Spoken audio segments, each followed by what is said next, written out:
గతంలో లోకేష్ చిరుతిళ్ళు అంటూ 20 లక్షలు 30 లక్షలు ఎంతో ఫిగర్ వేసి ఎయిర్పోర్ట్లో తినేసాడు అని చెప్పి అబద్ధాలు అసత్యాలు ఆ రోజు ప్రచారం చేశారు.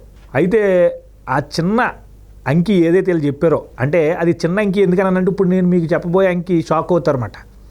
అంటే జగన్మోహన్ రెడ్డి గారు ఈ 5 సంవత్సరాలుగా హెలికాప్టర్ల మీద చాలా మహారాజులా తిరిగాడు. ప్రజలు అక్కడ కష్టాల్లో ఉన్న హెలికాప్టర్ల మీద నుంచి ఏరియల్ సర్వేలు చేసుకుంటూ వెళ్ళిపోయాడు. అంటే కింద దిగడం అలాంటివి ఉండవు. అయితే ఇప్పుడు ఎన్నికలు సమీపిస్తున్న వేళ కూడా 1,91,00,000 పెట్టి ఈరోజు 2 హెలికాప్టర్లను జగన్మోహన్ రెడ్డి గారు అద్దెకి తీసుకొస్తున్నట్టుగా సమాచారం. నెలకి అద్దెమట, అంటే ఒక్కొక్క హెలికాప్టర్కే 1,91,00,000. ఎలా పడితే అలా ఈరోజు ప్రభుత్వ ధనాన్ని దుర్వినియోగం చేస్తున్నాడు, ఎలా పడితే అలా తినేస్తున్నాడు.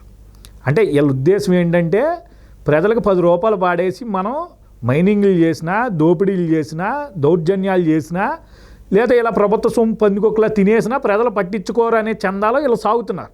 దీని మీద మీ అభిప్రాయం ఏంటి? అసలు ఇలాంటివి ప్రజలు ఎందుకు గ్రహించట్లేదు అంటారో? యువత ఇలాంటివి తెలుసుకోకపోతే రేపు రాబోయే రోజుల్లో ఆంధ్రప్రదేశ్ భవిష్యత్ పరిస్థితి ఏంటి? సుబ్బు గారు, ముందు మీకు ఒక విషయం తెలియజేయాలి. ఇక్కడ ప్రజలకు తెలియదని కాదు, ప్రజలకి తెలుసుకోవాలి ఆలోచించుకునే తప్పు ఇంకొక అబద్ధం తీసుకొస్తున్నారు. దీన్ని మర్చిపోతున్నారు ప్రజలు. అంటే ఒక విషయం గురించి ప్రజలు పరిశీలిస్తున్నారు, మన మీద వ్యతిరేకత వస్తుంది అనే తెలికి ఇంకో సమస్య గురించి ప్రజల దృష్టికి మరలిస్తున్నారు అనమాట. అంటే వాళ్ళకి సందర్భం ఉండా లేకపోయినా కూడా సమస్యను పక్కదారి పట్టించడంలో, కొత్త సమస్యలను సృష్టించడంలో జగన్మోహన్ రెడ్డి గారి ప్రభుత్వం చేస్తున్నటువంటి విధంగా ఇంతవరకు ఏ ప్రభుత్వాలు కూడా చేయలే. ఇప్పుడు మీరు అన్నారు, ఒకటేమో విజయవాడలోను, ఒకటేమో విశాఖపట్నంలో ఈ 2 హెలికాప్టర్లను పెట్టుకొని ఎన్నికల ప్రచారం చేయాలని చెప్పని గతంలో 2010లో కొన్నారు ప్రభుత్వం దీన్ని, ఇప్పుడున్నటువంటి హెలికాప్టర్ని. కాబట్టి దాన్ని మార్చాలని చెప్పని ఇప్పుడు వీళ్ళు ఒక నిర్ణయానికి వచ్చేసి ఈ 2 హెలికాప్టర్లు కూడా తీసుకోవడం జరిగింది. అంటే ప్రతి నెల కూడా 3,82,00,000 రూపాయలు ప్రభుత్వ ధనాన్ని, అంటే ప్రజల ధనాన్ని అద్దె రూపాయన చెల్లిస్తారు దీనికి. ఇప్పుడు మీరు అన్నారు ఇవన్నీ తెలియదా అని చెప్పని. మొట్టమొదటి కూడా చూడండి, ఆయన మీద ఉన్న ఫిర్యాదులు కావచ్చు, ఆయన మీద ఉన్న అభియోగాల గురించి కావచ్చు, ఇక్కడ మన ఆంధ్రప్రదేశ్ న్యాయస్థానమే కాకుండా ఢిల్లీలో ఉన్న సర్వోన్నత న్యాయస్థానంలో కూడా కేసులు వాదిస్తున్నటువంటి న్యాయవాదులు ఎవరు ఒక్కసారి మీరు పరిశీలించండి. ఆయనకి గతంలో ఆయన మీద ఉన్నటువంటి అభియోగాలు ముఖ్యమంత్రి కాకతలకి ఎవరైతే విచారించి వాదించారో వాళ్ళే ప్రభుత్వం తరఫున కూడా వాదిస్తున్నారు. అంటే దాని అర్థం ఏంటి? చాలామంది ఏమనుకుంటున్నారంటే నమ్మకంగా ఉన్నారు కాబట్టి పెట్టారనుకుంటున్నారు.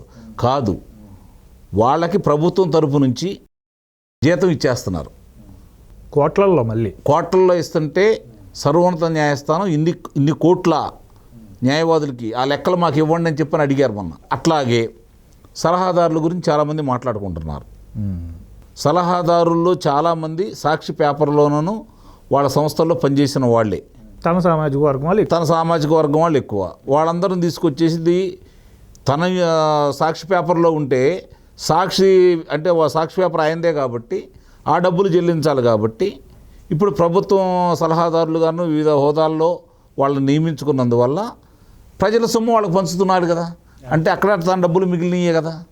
ఇవే కాకుండా సాక్షి పేపర్ సంబంధించి 2019 వరకు నష్టాల్లో ఉంది. 9 కోట్ల పైచిలుకు నష్టాల్లో ఉంది. ఇది ఈరోజు లాభాల్లో ఉంది. ఎట్లా ఉంది? 2,63,000 మంది వాలంటీర్లను మీరు నియమించుకున్నందువల్ల ప్రతి ఒక్కళ్ళు 2 పేపర్లు, అంటే 11 రూపాయలు ప్రతి ఒక్కళ్ళు ప్రతిరోజు చెల్లిస్తుంటే నీకు 2,63,000 మంది నీ దగ్గర పేపర్ కొంటున్న సందర్భంగా ఎంత ఆదాయం వస్తుంది దానికి? అలాగే పత్రికా ప్రకటనలు ప్రభుత్వం తరపు నుంచి వారానికి 2 నుంచి 4 దాకా ఇస్తున్నారు. మొదటి పేజీలో నిండా మీరే ఇచ్చుకుంటా ఉన్నారు. నీ పేపర్కి అంటే నీ పేపర్ సర్క్యులేషన్ బాగా పెరిగిందని దాన్ని చూపించుకొని ఆ ప్రాతిపదికగా ఇవ్వాలని చెప్పని ఇచ్చారు. కానీ ఇంతవరకు ఈనాడు పేపర్కి కావచ్చు, వాళ్ళకి కావచ్చు, మిగిలిన పేపర్లకి బకాయిలు చెల్లించలేదని ఈనాడు పేపర్ 6 నెలల నుంచి నీ ముఖం చుట్టలా. ఇది ఒకటి గుర్తుపెట్టుకోవాలి. ఈనాడు పేపర్లో ఒక ప్రకటన కూడా తీసుకోవటం, హైయెస్ట్ సర్క్యులేషన్ ఉన్న పేపర్లకి ఫస్ట్ అడ్వర్టైజ్మెంట్ ఇవ్వాలి. ఆ బకాయిలు ఇవ్వలేనందువల్ల వాళ్ళు నష్టపోయినా కూడా ప్రచారం చేయట్లేదు, నువ్వు నష్టపెడుతున్నావు అని చెప్పని. కానీ నీ పేపర్కి జనవరి దాకా మొత్తం బకాయిలన్నీ నువ్వు తీర్చేసుకున్నావు. మరి మిగిలిన పేపర్లకు ఎందుకు ఇవ్వు అంటే మిగిలిన పేపర్లు కదా, మిగిలిన పత్రికలు వాళ్ళు ఊరకేమైనా వస్తున్నాయా, మరి వాళ్ళకి ఎందుకని ఇవ్వట్లేదు అంటే ఇక్కడే మీరు అర్థం చేసుకోండి ఆయన ఎలా ఉన్నాడు, ఏం చేస్తాడు, ఎంత వ్యాపార దృక్పథంతో ఉన్నాడు అని చెప్పని మీరు ఆలోచించుకోవాలి. వ్యాపార దృక్పథమే కాదండి, ఇంకొకరు నాశనం అయిపోవాలి, మేమే ఉండాలి. అదే కదా. ఇప్పుడు 2009లో సెప్టెంబర్లో వాళ్ళ నాన్నగారు దివంగతులు అయ్యేంత వరకు కూడా ఆయన సంబంధించినటువంటి పరిశ్రమలన్నీ పురోగతి సాధించాయి. ఏ విధంగా అంటే జెట్ స్పీడ్ మీద వెళ్ళిపోయినాయి, రేస్ గుర్రం కంటే బాగా పరిగెత్తినాయి. మరి ఆ తర్వాత ఒక కొత్త కంపెనీ కూడా రాలేదేంటి అంటే వ్యాపారం తెలియదా? తండ్రిని అడ్డం పెట్టుకొని, తండ్రి అధికారాన్ని అడ్డం పెట్టుకొని నువ్వు జరిగినట్టు వ్యాపార లావాదేవీలన్నీ ఆ రోజుతో అయిపోయినాయి. మళ్ళీ తిరిగి నువ్వు ఇప్పుడు ముఖ్యమంత్రి అయిన తర్వాత ఈరోజు ఎలా చేస్తున్నావు చూస్తూనే ఉన్నారు. అంటే 5 సంవత్సరాలు రమారమి మొత్తం 10 సంవత్సరాలు నీకు వ్యాపారంలో ఎక్కడ వృద్ధి లేదు, వ్యాపారాలన్నీ అయిపోయినాయి. మళ్ళీ ఈరోజు మళ్ళీ వ్యాపారాలన్నీ పురోగతి సాధిస్తూ ఉన్నాయి, ఎందుకంటే ముఖ్యమంత్రి అయ్యావనే ఒక్క కారణం మీద. ఇవన్నీ ప్రజలందరూ గమనిస్తూనే ఉన్నారు. సుబ్బు గారు తెలియనితనం అంటే ఏమి లేదు. ఏదైనా సరే ప్రజలు ఇప్పుడు సిద్ధం సభలు కావచ్చు, ఏదైనా సరే అధికారం ముఖ్యమంత్రి కాబట్టి ఆయన పెట్టుకుంటున్నాడు. మనం ఏ ముఖ్యమంత్రులైనా చేసేదే.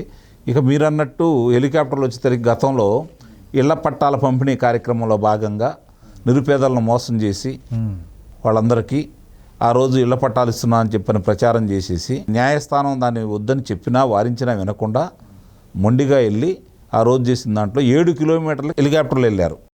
ఆయన ఉండే నివాసానికి 7 కిలోమీటర్ల దూరంలో, ఆ పక్కన 2 కిలోమీటర్లకి మళ్ళీ అక్కడి నుంచి హెలికాప్టర్లు వెళ్ళారు.